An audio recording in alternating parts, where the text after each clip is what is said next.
Shock ripped through me, jagged and sharp. My gaze flew to Wen Ji, his face twisted with horror.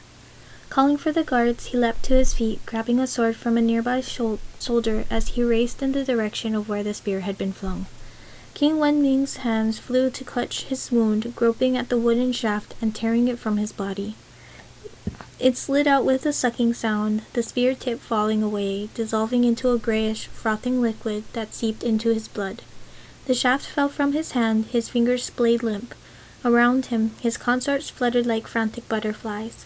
Only the noble consort, Wen Ji's mother, had the presence of mind to try to seal his wound, her magic pouring from her palms into his body.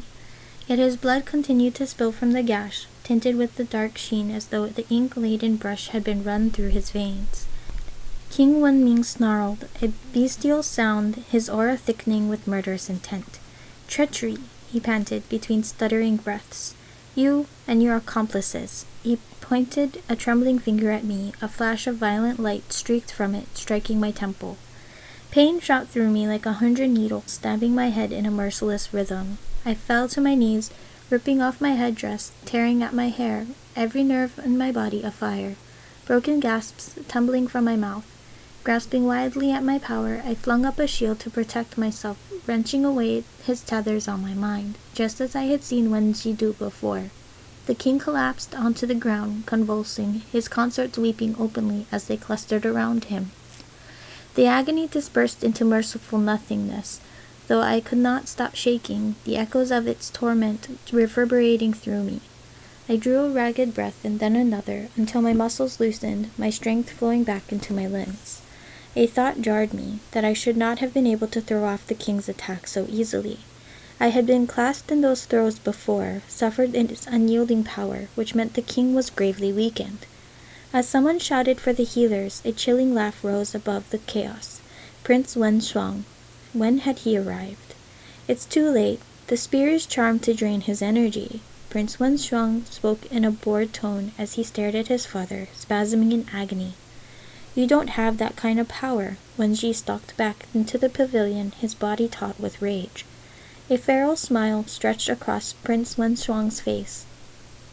"I am capable of far more than you can imagine." "Why, Wen Shuang?" The king gasped as he struggled to raise himself onto an elbow. "Father," he spat, each syllable throttled with rage, all semblance of indifference gone. "If I should even call you that after you shamed me before all, stripping me of my position, replacing me with my half-brother. He is of common stock, while my mother is the virtuous consort of the first rank." A high-pitched wail raked the silence. The virtuous consort did not seem to approve of her son's actions. "This is contemptible, even for you. How dare you do such a thing?" Wen Ji's knuckles were white around his sword. Prince Wen Shuang threw his head back and laughed. "Oh, I would dare much more, brother. Across the generations, many a long-lived king has been hastened to his death by an impatient heir. The one who sits on the throne dictates the past and shapes the future, and I will no longer stand on the sidelines. You forget one thing. You are no longer the heir." Wen Ji's tone was calmer, though his eyes were shards of ice. Prince Wen Shuang flicked his hand in a dismissive gesture. "A small matter, which will be swiftly remedied. Challenge me if you dare. Fight me without hiding behind your soldiers. Show them who is fit to rule. Otherwise, who will support you?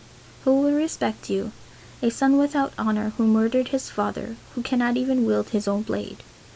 Wen Ji's words were carefully chosen to stir his brother to rashness, for the days were long past when Prince Wen Shuang could have bested him, and outnumbered as we were, single combat was our best chance at remaining alive. The guests murmured, the braver ones nodding in agreement. Still, Prince Wen Shuang displayed not a glimmer of concern. "Don't play your tricks on me. I've seen them all before. I don't need to prove myself to you or anyone. Those who do not obey do so at their own peril. Since father rejected the celestial emperor's offer, he was pleased to accept mine." His mouth curled into a smirk. "My throne for the moon goddess. More than a fair exchange. The emperor even gave me this." He kicked the bloody spear shaft to the side.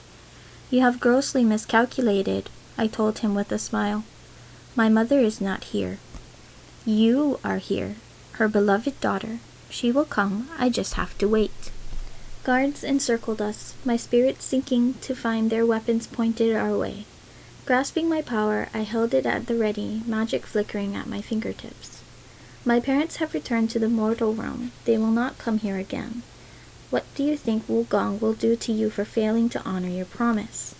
Never had a lie brought me more satisfaction as rage mottled Prince Wenshuang's face. "If that is true," he ground out, "there is no reason to keep you alive after all." Prince Wenshuang lunged at me, his sword thrust forward, scarlet flames rippling across its surface. Cursing my heavy garments, I darted aside, casting a shield over myself. He was indeed a coward, attacking one who was weaponless. Wen Ji called to me as he grabbed a sword from a nearby soldier, tossing it to me from across the pavilion. Catching it deftly, I tore its scabbard away, swinging around to catch Prince Wenshuang's blow. His strikes rained down with brute force, though he lacked the innate grace of the finest swordsman. I caught each hit, flinging it back, his attacks growing more vicious. I struggled to match him on physical strength alone as I was driven back out of the pavilion upon the bed of violet clouds. As his next blow crashed down, I swerved out of reach, summoning a burst of wind that slammed him back into a pillar. He sprang up, his expression murderous as he flung his hand out, a fistful of fiery daggers hurtling toward me. I dropped low just as a furious shot rang out from the pavilion. Wen Ji fighting his way to me through Prince Wenshuang's guards. With a kick he sent one sprawling, thrusting his sword through another. Yet more soldiers swarmed around him until I could no longer see him in their midst. My heart plummeted. As I started forward, a searing heat lashed my back. I swallowed a cry as I spun to face Prince Wenshuang, my magic rippling forth to quench his flames. As his energy sparked again from his fingers, coils of air sprang from my palm, flinging him onto his back. A moment's reprieve before he rolled to his feet, stalking toward me once more. His sword swung down, narrowly missing my face as I dipped back. As he stumbled, I leapt forward, my foot connecting with his gut. A furious gasp choked from his throat as my glittering energy wound around his sword, yanking it from his grip. 6 of his soldiers rushed toward me, bolts of ice and flame plunging my way.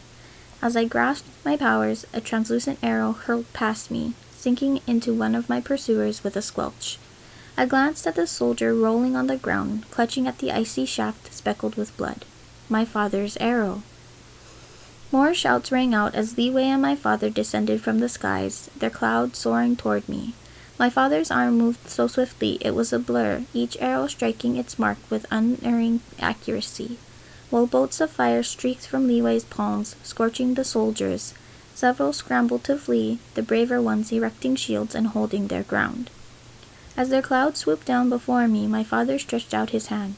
"Come, Xingyin, we must go." I hesitated. One step and we would be free of this wretched place, my father, mother, Li Wei and me. Yet I could not move. I did not want to. If we left, Wen Ji would die. I can't leave him here surrounded by enemies. Li Wei's face was expressionless as he sprang from the cloud, coming to stand beside me. "Then I will fight with you." "Father, you must stay on the cloud, out of reach," I urged him. "It's too dangerous without your magic. We might not be able to protect you." I added the last to force his hand. My father was not one to remain on the sidelines of a battle. He nodded grimly. "I will cover you from here." Raising the silver bow, another arrow gleamed between his fingers. Guests had fled the pavilion, running across the clouds. Shouts rang out, confused and afraid. My father's arrows plunged forth in swift succession, our bolts of magic streaking through the air, crashing against the soldiers' shields as Li Wei and I fought our way back into the pavilion. At last I saw him, the tall figure clad in crimson, his robes a match to mine. Wen Ji and his brother circled each other. Sweat glistened on their faces, light streaming from their palms into their swords. Prince Wenshuang swung his weapon in a wide arc, slashing at his brother's head. Wen Ji driving his blade up to catch the blow. They struggled, metal scraping, faces taut with strain. Wen Ji's hands whitened around the hilt, ice crystals rippling along the blade as he pressed forward, breaking his brother's hold. Prince Wenshuang staggering back. Catching his balance, Prince Wen Shuang hurled the streaks of crimson flame toward Wen Ji, who summoned waves of water to engulf it. Their magic arced through the air, dazzling and dangerous, their blades crashing in a frenzied rhythm until my insides recoiled at the sight. While Wen Ji fought with his usual grace and skill, he held back each blow, tempering his strikes, unwilling to kill. As more of Prince Wen Shuang's soldiers advanced toward Wen Ji, I channeled my magic to summon a gale, hurling them back. Beside me, Li Wei unleashed waves of flame, keeping the rest at bay. This fight would be a fair one, the victory clean. Fire and ice scattered in a hellish storm. The combatants were tiring, their skin glistening with sweat and blood. Wen Ji raised his sword high, only to drop it low at the last moment, spinning around to drive it through Prince Wen Shuang's gut. Blood spurted out in a crimson stream. Prince Wen Shuang cried out, his sword falling from his hand, as Wen Ji's arm swung down again, pressing the edge of his blade against his brother's neck. Triumph soared through my veins, tempered by a churning unease. Victories tainted by blood were not easy ones to relish. "Finish it," Prince Wen Shuang snarled, his eyes squeezed with loathing. I willed Wen Ji to lift the blade, to slice the tender veins of his brother's throat, to stab the core of his life force. His half-brother had poisoned his father, tormented Wen Ji, plotted against him at every turn, even tried to slay him in cold blood. Prince Wen Shuang had earned his death 10 times over. Still Wen Ji said nothing, even as his hand remained steady and his gaze hard. "I will not kill you. In our father's name, I exile you for eternity. You will take nothing with you. You will say no farewells, leave now and never return." I did not think he would show mercy to his brother. I had hoped, he would kill him as just vengeance. After today, none would fault him. It was what Wen Ji had taught me himself long ago. To show mercy in a battle was to leave your back unguarded, a lesson I wished he had remembered today. Yet, even as my heart sank, a part of me already fearing this mercy might be his undoing, an undeniable warmth suffused me. As a shattered gasp broke from the king, Wen Ji's face creased with worry. He turned, starting toward his father. A mistake, my instincts screamed, as Prince Wen Shuang sprang at him, swift as a striking serpent, a drawn dagger glinting in his grasp. The metal gleamed with an unnatural brightness, coated in shining liquid, some malevolent magic or venom. My mind went blank, my arm drawing back as I hurled my sword at him. It sliced through the air, plunging into the base of Prince Wen Shuang's skull. His eyes went wide, a wet gasp sucked into his mouth, his body jerking violently before crumpling onto the floor. As his blood pooled, the metallic scent of salt and earth entwined with the lingering sweetness of flower petals crushed beneath our feet. Adornments for a wedding now gracing death. A scream rang out, racked with anguish. The virtuous consort ran to Prince Wen Shuang, falling down to cradle him in her arms, raw sobs choked from her throat. His gaze slid to me, glazed with disbelief, the thrum of his aura fading away. His mother's desperate cries stabbed me. I was trembling, cut by remorse, yet Prince Wen Shuang had been a monster. I would waste no tears on him. A stunned silence settled over the pavilion. Most of the guests had fled, leaving the remaining soldiers and the weeping consorts amid the bodies of the fallen. King Wen Ming coughed, a withered hacking sound. Wen Ji fell to his knees on the ground beside him, his lips moving in a question I could not hear, though the healers' sorrowful shakes of their heads were an answer itself. The king clutched Wen Ji's hand, pressing it to his chest. His arms trembled, though his words rang clear. "My true and faithful son," he rasped, "my heir and the king." He released Wen Ji then as he cupped his hands, engulfed by a sudden glow. An imperial seal of purple jade appeared within his palms, then an onyx ring, a bottle carved of jasper, and finally, the scrolls. Slender pieces of golden bamboo rolled together, the treasures the king had guarded with his body, his very life.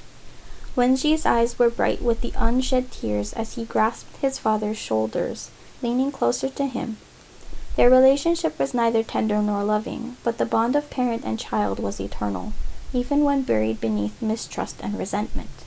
The king's eyes were wet as his gaze flicked toward Prince Wen Shuang's body, and I sensed it was with grief rather than rage. What whispered words Wen Ji and his father exchanged, I did not hear. Still I ached for him. A father and brother lost in a day. No matter how they had treated him in life, sorrow was inevitable. There would be no chance to repair that which had been broken, of speaking the words that might have healed the hurt. Death was the final parting. As the shadow fell over me, I looked up to find Li Wei. His hand pressed my shoulder in silent comfort, a welcome relief.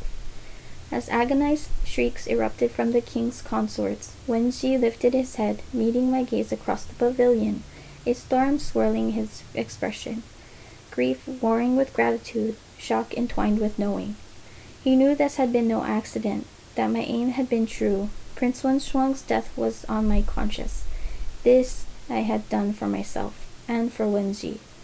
Prince Wen Shuang was a true demon. He would never have stopped until one of them lay dead. He would have threatened me too, for his hate went deep. And so I had taken from Wen Ji the burden of slaying his own kin. He had not lied to me that day, so many years ago in Xiang Liu's cavern. Killing did get easier.